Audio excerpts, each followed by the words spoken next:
Hey everyone, it's Huntress and welcome back to my channel. Today I'm going to be showing you an updated farm tour.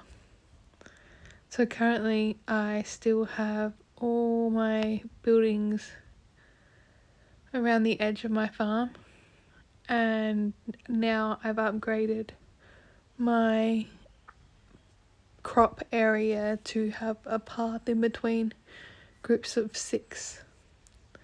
And then I got bored the other day, so I created a little maze.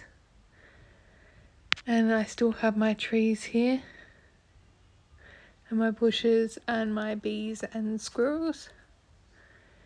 But my most excited part is that the production animals and the pets fit perfectly at the end here. I've never been more satisfied with the look of my farm. And yeah, that's about it. I haven't changed anything on my town, but I plan on updating that next.